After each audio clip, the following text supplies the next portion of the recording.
Assalamualaikum warahmatullahi wabarakatuh. Perkenalkan nama saya Muhammad Nabil Ramadan dengan NPM 23100586. Jadi di sini saya akan mempresentasikan UTS saya untuk menjelaskan tentang materi translator. Jadi di sini kita akan memahami konsep dasar dari translator. Apa itu translator?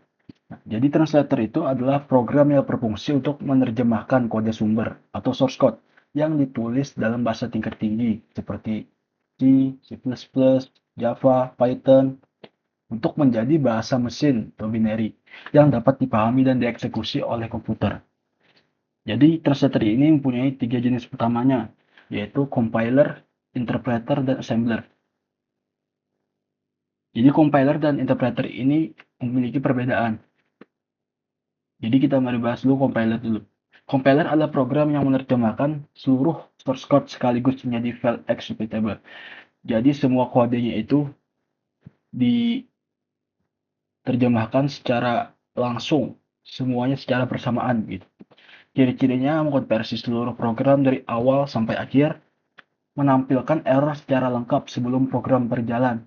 Jadi bahkan sebelum programnya itu dijalankan, errornya itu akan ditampilkan dan menghasilkan file executable. Contohnya .exe dan .out. Contoh bahasa yang dipakainya itu C, C++, dan Java. Untuk interpreter, interpreter adalah translator yang menerjemahkan dan menjalankan kode baris demi baris tanpa membuat file executable. Jadi dia menjalankannya itu per baris. Jadi ciri-ciri menjalankan program satu baris sekaligus. Nah, jadinya program misalnya dari 1 sampai 10 gitu.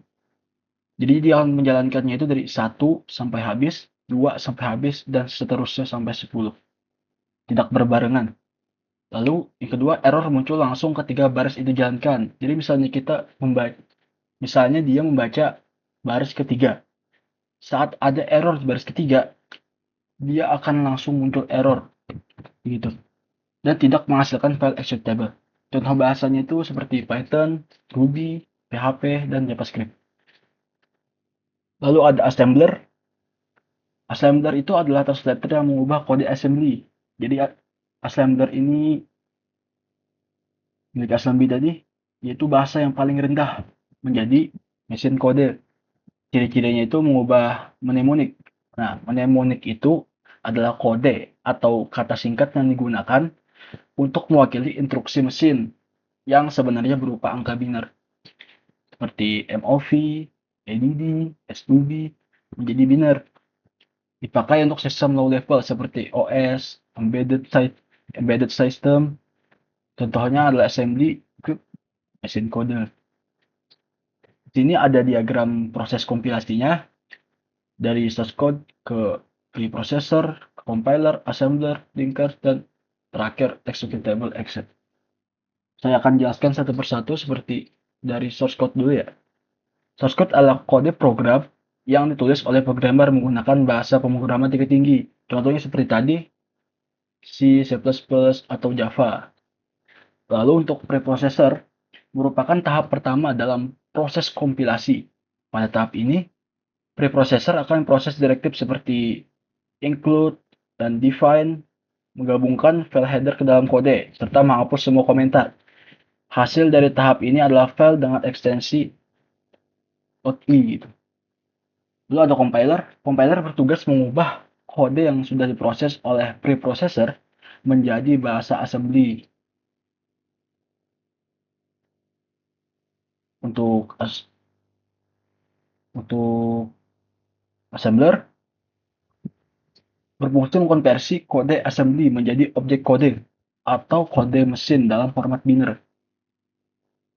Kode ini sudah bisa dipahami oleh komputer, namun belum bisa dijalankan karena referensi eksternal belum terhubung. Lalu akan lanjut ke linker. Linker bertugas menggabungkan satu atau lebih file objek dengan library yang dibutuhkan oleh program. Linker ini juga menyelesaikan semua referensi eksternal dan menentukan alamat memori untuk setiap fungsi dan variabel. Dan yang terakhir yaitu executable.exe. Jadi executable filenya ini adalah program akhir yang siap dijalankan langsung oleh sistem operasi. Di Windows file ini berformat .exe, sedangkan di Linux biasanya bernama a.out gitu.